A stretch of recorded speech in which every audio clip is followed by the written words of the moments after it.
안녕하세요. 결혼 생활 2년 만에 이혼하게 된 20대 여성입니다. 이미 이혼까지 하고 남남이 되어버렸는데 뭐하러 이런 글을 쓰냐 하실 수도 있지만 결혼 또는 이혼을 생각하시는 분들에게 저도 나름대로 도움이 되었으면 하는 마음으로 이렇게 컴퓨터 앞에 앉았네요.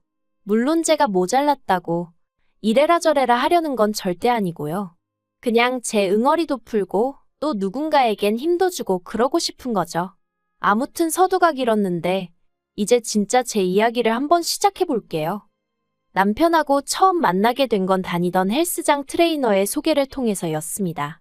당시 저는 한창 체력을 기르는데 열을 올리고 있었고 그래서 단 하루도 쉬지 않고 운동을 다녔는데 그게 제 담당 트레이너 눈에는 좋게 보였던 건지 아무튼 자기가 아는 형 중에 되게 괜찮은 사람이 있다며 소개를 해주고 싶다는 거예요.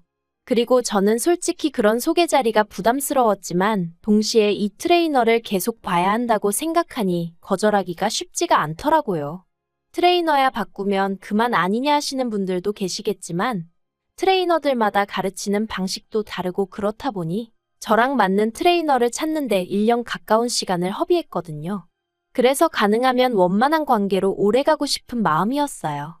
그래서 그냥 아기를 가지고 해주겠단 소개 자리도 아닌 만큼 알겠다 하고 나가게 되었고 그렇게 만난 게 남편이었죠. 참고로 전 남편이지만 편의상 남편이라고 칭하겠습니다.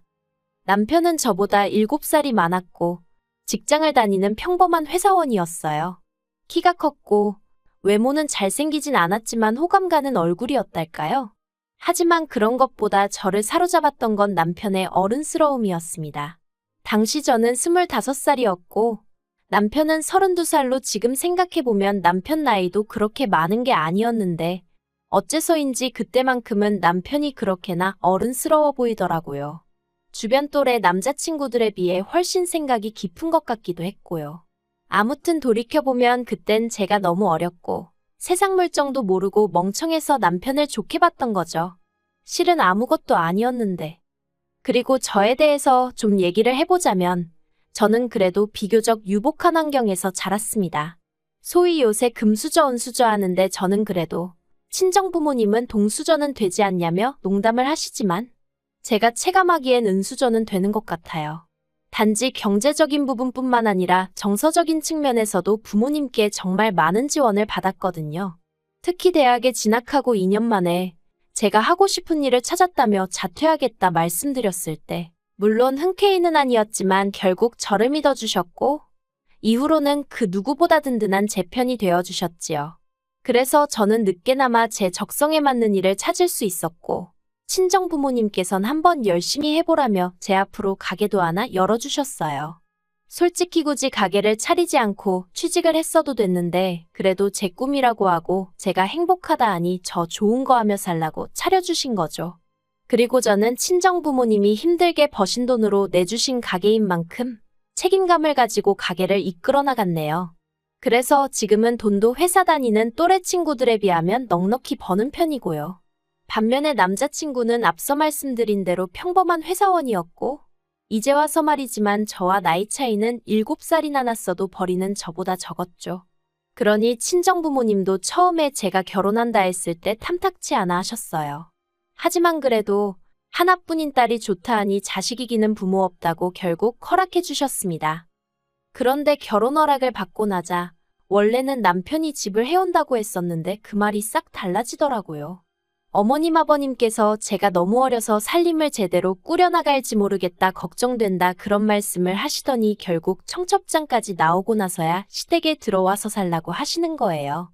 어머님이 저를 옆에 끼고 살림도 가르쳐야겠고 또 시부모님이 딸이 없었거든요. 그러니까 저를 딸같이 대해주겠다며 다같이 오손도손 살자는 소리도 하시대요.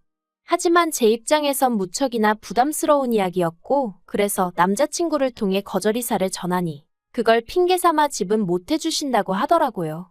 저에 대한 실망감이 너무 크고 서운해서 당분간 제가 어떻게 하는지 지켜보고 결정하시겠다나요?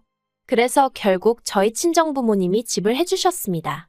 저는 원래 어차피 다른 신혼부부들도 전세나 월세로 시작하는 경우가 많다는 걸 알고 있기도 했고 아파트가 아니면 어떤가 싶기도 했기에 괜찮다고 했는데 친정부모님께선 어차피 언젠간 저 주려던 아파트였다며 가지고 계시던 아파트 한 채를 아예 제 명의로 돌려주셨지요. 그런데 이 사실을 시댁에서 알고 어찌나 좋아하시던지, 특히 결혼하고 얼마 지나지 않아서부턴 계속해서 틈만 나면 부부는 일심동체여야 한다며 공동명의를 하라고 자꾸 저를 설득하려 드셨는데, 솔직히 들어가서 못 산다고 말씀드린 이후로 괜히 시부모님 눈밖에 나게 된 건 아닌지 무척이나 신경 쓰였었어요. 그래서 어머님이 공동명의 이야기를 꺼내셨을 땐 그렇게 하고 나면 나를 좀 좋게 봐주시려나 하는 어리석은 고민도 잠시나마 했었답니다. 하지만 다행히 제가 이 이야기를 친한언니에게 슬며시 꺼내니 저더러 미쳤냐며 절대로 그렇게 해주면 안 된다고 아주 신신당부를 하더라고요.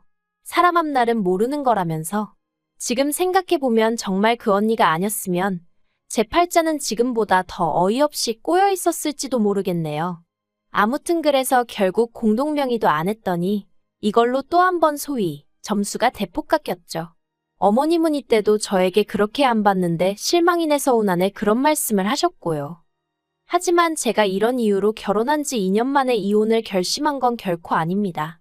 어린 나이에 친정부모님의 걱정을 뒤로 한 채 밀어붙였던 결혼이었던 만큼 어떻게든 지켜내고 싶었고 제 결정을 책임지고 싶었는걸요.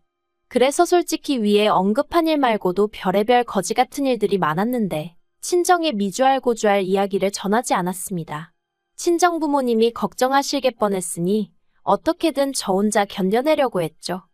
그런데 결혼한 지 1년 좀 넘었을 무렵 황당한 이야기를 듣게 되었습니다. 그날은 사업차 미팅이 있던 날이었는데 장소를 확인해보니 친정아버지 사업장 근처더라고요. 그래서 약속이 끝나는 대로 들려서 아버지 얼굴이나 보고 가야겠다고 생각했죠. 깜짝 놀래켜드릴 마음에 미리 연락은 안 드렸어요. 아무래도 친정아버지가 사장이다 보니 자리를 비우시는 일이 잦긴 했지만 그래도 일단은 놀래켜드리고 싶은 마음이 더 컸으니까요.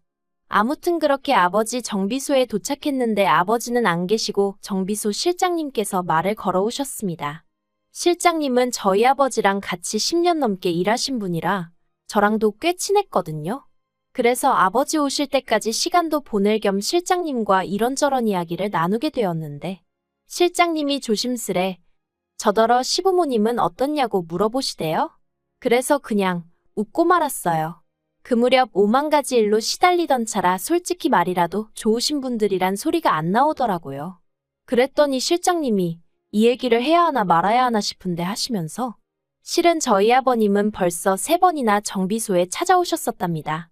낡을대로 낡은 아버님 차를 끌고서 여길 고쳐달라 저길 고쳐달라 하시면서 말이죠. 그리고는 매번 올 때마다 돈도 하나도 안 내고 가신다면서 자기가 제3자긴 하지만 이건 경우가 아니다 싶고 저는 그 사실을 알고는 있는지 궁금해서 얘기를 꺼내시는 거라대요. 그 이야기를 듣는데 얼마나 속상했는지 몰라요. 저 하나 막대하시는 것도 부족해서 저희 친정아버지까지 그렇게 못살게 하셨다는 게. 특히나 저희 아버님은 어머님이 저한테 큰 소리를 내시고 억지를 쓰시면 적당히 좀 하라며 오히려 어머님을 나무라시기도 하셨거든요. 그래서 전 나름대로 어머님보단 아버님께 감사한 마음이 컸고 의지하고 있었는데 뒤로는 상식 밖의 행동을 일삼고 계셨다는 게 소름이 끼치더라니까요. 그래서 결국 친정아버지한테는 갑자기 볼 일이 생각났다 말하고 먼저 집으로 돌아왔어요. 친정아버지 앞에서 죄송해하며 눈물을 보이긴 싫었으니까요. 집에 오니 퇴근한 남편이 옷도 갈아입지 않고 컴퓨터 게임을 하고 있었습니다. 그리고 그런 남편을 향해 저는 아버님이 친정아버지 정비소에 차 수리를 맡기셨다더라. 그것도 3번씩이나. 돈도 안 내셨다더라. 알고 있었냐 물었습니다. 그러자 남편이 좀 당황한 듯 하더니 장인어른이 내지 말라고 하셨다는데? 그러는 거예요. 아, 이 인간도 알고 있었구나. 정말 화가 솟구치더라고요. 그래서 남편더러 앞으로 아버님한테 우리 정비소로 가지 마시라고 얘기하라 했어요. 그런데 이 일이 있고 몇 달 뒤 아버님이 또 저희 아버지 정비소로 가셨던 모양이에요. 그리고 이때는 저도 친정아버지랑 대화를 나누고 절대로 해드리지 않는 걸로 결론을 내린 상황이었거든요. 그래서 저희 친정아버지가 이제 이쪽으로 오지 마셔라. 오늘 수리도 못 해드린다 하고 거절을 하셨답니다. 그러자 아버님이 저에게 전화를 하셔선 아주 호통을 치셨습니다. 도대체 네 아버지는 사돈 알기를 뭘로 아는 거냐? 오는 손님을 막는 가게가 장사가 될 것 같냐? 내가 왜 문전박대를 당해야 하냐? 그래서 제가 남편에게 얘기 못 들으셨냐니까 당신은 들은 바가 없다시대요. 아, 한숨이 절로 나왔어요. 그리고 도저히 남편만 믿고 있을 게 아니구나 싶어서 제가 대놓고 솔직히 말씀드렸습니다. 저희 친정아버지가 자선사업을 하시는 것도 아니고 엄연히 사업장인데 아버님이 이렇게 무턱대고 가셔선 돈도 하나도 내지 않으시니 저희 친정아버지 입장에선 손해가 크다. 그러니 찾아가지 마시라고요. 그리고 당연히 또 시댁에서 난리가 났죠. 그까짓 거 개나 소나 하는 자동차 정비소 하나 한다고 거들먹거리냐. 내가 차를 100만 원치 수리를 했냐 1000만 원치 수리를 했냐 하시면서 말해요. 정말 사람한테 질린다는 게 이런 건가 싶더군요. 이 일로 저는 남편과도 크게 다퉜습니다. 남편은 저희 친정아버지와 제가 아버님한테 모멸감을 느끼게 했다며 사과를 해야 한다고. 그렇지 않으면 자기도 저희 친정아버지한테 찾아가 깽판을 놓겠다는 협박까지 서슴지 않더라니까요. 그리고 이 무렵부터는 솔직히 차라리 이혼을 해버릴까 하는 생각을 하루에 12번도 더 하기 시작했던 것 같아요. 신혼 초부터 시부모님이 막말로 개차반이라는 건 알고 있었지만 그래도 남편 하나만 보고 어떻게든 버텨왔던 건데 남편마저 시부모님과 별반 다를 거 없는 사람이란 걸 알고 나니까 절망스러웠죠. 하지만 그럼에도 불구하고 선뜻 이혼하자고 내지르지 못했던 건 역시나 친정부모님에게 죄송스러운 마음이 컸기 때문입니다. 아버님으로 인해 그런 곤란을 겪으시면서도 저에게 한마디도 하지 않으셨던 건 어떻게든 제가 잘 살았으면 하는 마음 때문이셨을 텐데 그런 친정부모님께 결국 상처를 드리는 건 아닐지 두려웠거든요. 혹시 다른 부부들도 이 정도 문제는 겪으며 사는데 내가 인내심이 부족한 건 아닐까 그런 생각도 들고 20대의 어린 나이에 이혼녀라는 딱지를 달면 사람들이 날 어떻게 볼까 하는 걱정도 당연히 있었죠. 그런데 이런 제 고민을 고맙게도 남편이 단칼에 정리를 해주더군요.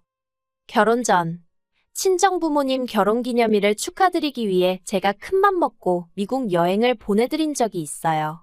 하지만 말이 보내드린 거지. 솔직히 제가 해드린 건 항공료가 전부였고 이후에 들어간 경비는 전부 친정아버지가 부담하셨습니다. 그래도 어디 가시면 꼭 우리 딸이 보내줘서 다녀왔다고 말씀해 주시죠. 그리고 지난 봄이었어요. 대청소를 하며 제가 친정에서 가져온 물건들을 정리하던 중 친정부모님이 미국 여행 당시 저를 생각하며 써주신 엽서를 발견했습니다. 그리고 그 엽서 내용을 찬찬히 읽다 보니 저도 모르게 눈물이 왈칵 쏟아지대요. 모르겠어요. 그냥 갑자기 친정부모님 얼굴이 스치면서 감정이 복받쳤던 건지. 아무튼 그러고 있는데 남편이 저더러 청소하다 말고 뭐 하냐며 전 남자친구 편지라도 되냐 하더니 제 손에서 친정부모님이 써주신 엽서를 낚아채 갔습니다. 제가 돌려달라는데 남편이 키가 크다 보니 제가 어떻게 뺏을 수도 없었죠. 그리고 말이 나와서 말이지만 이런 게 너무 싫었어요. 결혼 전엔 그 큰 키가 매력이라고 생각했는데 결혼 후에는 저를 약 올릴 때나 그 키를 써먹었으니 한심하기 짝이 없었죠.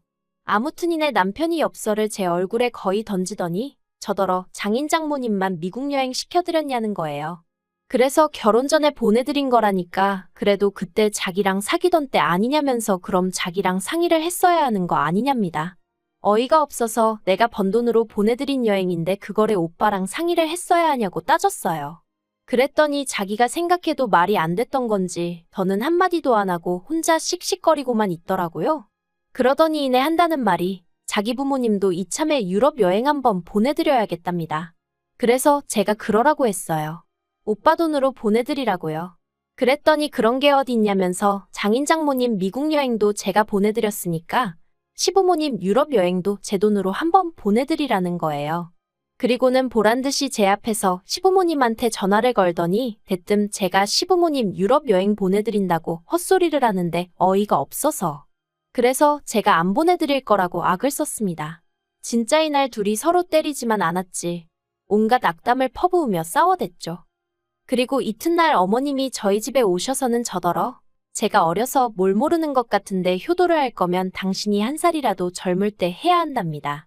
나중에 다 늙은 시부모 보면서 옛날에 잘 좀 해드릴 거라고 후회해봤자 소용없다면서요. 그래서 그 이야기를 왜 저한테 하시냐? 남편한테 하시라 했어요. 그리고는 갑자기 모든 게 짜증이 나면서 더는 어머님하고 마주 앉아 있기가 어렵더라고요. 저도 처음 겪는 일이었는데 갑자기 막 헛구역질이 나는 게 당장이라도 토할 것 같더라니까요. 그래서 제가 어머님 떨어 나가달라 말씀드리곤 저도 제 가방하고 차키만 챙겨서 바로 친정으로 향했습니다. 친정 현관문을 열고 들어서니 친정어머니가 좀 놀라신 눈치였어요. 하지만 이내 어이구 우리 딸 무슨 일이야 엄마 보고 싶어서 왔어? 하시는데 정말 눈물이 뚝뚝 떨어지대요. 그리곤 이내 친정어머니한테 더는 이렇게 못 살겠다며 그간 있었던 일을 두서없이 털어놓았습니다. 한마디로 얻어맞지만 않지. 정말 스트레스가 이만저만이 아니라고 이러다 죽을 것 같다고요. 친정어머니는 제 이야기에 크게 충격을 받으신 듯했고 바로 친정아버지께 연락을 하셨습니다. 그리고 전 살면서 저희 아버지가 그렇게 화가 나신 건 처음 봤어요. 친정아버지께서 저희 시부모님이고 남편이고 다 가만 안 두겠다며 절 데리고 시댁으로 쫓아가셨거든요. 그리고는 시댁에 도착해선 아버님 면전에다 대고 나이 처먹고 내 딸이 니들 돈줄이냐? 왜 남의 딸 집을 탐내냐? 여행은 니들 능력으로 다녀라. 솔직히 절대로 어디 가서 야, 너 하시는 분이 아니신데 정말 쌍욕을 하시면서 아주 가만 안 둔다고 화를 내셨죠. 그리고 그런 저희 아버지 기세에 아버님도 크게 놀라셨는지 오히려 사돈 어쩌고 하시며 사정을 하셨는데 저희 아버지께서 사돈 같은 소리 한다고 당장에 이혼시킬 거니 그런 줄 알라고 또 욕을 하시고요. 정말 그런 모습은 처음이었어요. 그리고 얼마 안가 나타난 저희 남편한테도 야이 개야소야 하시면서 이따위로 하려고 어린 내 딸 꼬드겼냐 하시며 곱게 이혼해주라고 엄포를 놓으셨죠. 하지만 이혼까지 이르는 과정은 결코 쉽지 않았습니다. 당장 남편이나 시부모님 입장에선 솔직히 어디 가서 저 같은 조건의 며느리를 보나 싶었던 모양이에요. 저에게 자기들이 잘못했다 생각이 짧았다 문자를 해오고 남편은 특히나 가게 앞에 찾아와 죽치고 있기도 했는데 이땐 솔직히 좀 무서워서 어르고 달래서 집에 보낸 적도 있네요. 하지만 나중엔 결국 저희 친정아버지가 골프채 들고 남편 회사로 쫓아가셨거든요. 그랬더니 그제서야 이혼 서류에 도장 찍어주고 뭐 그렇게 이혼하게 됐습니다. 그런데 그 와중에 시부모님이 위자료 어쩌고 얘기하셔서 제가 이런 식으로 나오시면 오히려 제가 소송 걸겠다고 솔직히 뭘로 소송을 걸어야 하는지 잘 몰랐는데 저도 열받아서 아무 말이나 한 거죠. 아무튼 저도 막 나갔더니 좀 잠잠해지대요. 솔직히 지금도 생각하면 분하고 어이없고 사람이 뭐에 홀리면 앞뒤재 보고 그런 것도 없다더니 아무튼 이혼녀 딱지를 달게 된 게 분하고 저도 여자로서 나름대로 결혼에 대한 환상이 있었는데 그것도 산산조각이 나서 억울하고 그래도 자꾸 과거에 얽매여 있지는 않으려고요. 아, 그리고 혹시 친정부모님이 이혼한 절 부끄러워하시진 않을까 걱정이 많았는데 오히려 친정부모님께선 쉽지 않았을 텐데 용기를 내 결단을 내린 제가 자랑스럽다고 해주셨어요. 그리고 그게 저에겐 무척이나 큰 힘이 되었답니다. 이런 부모님이 곁에 계셔주시는 한 앞으로 제가 못할 건 정말 아무것도 없을 것 같아요.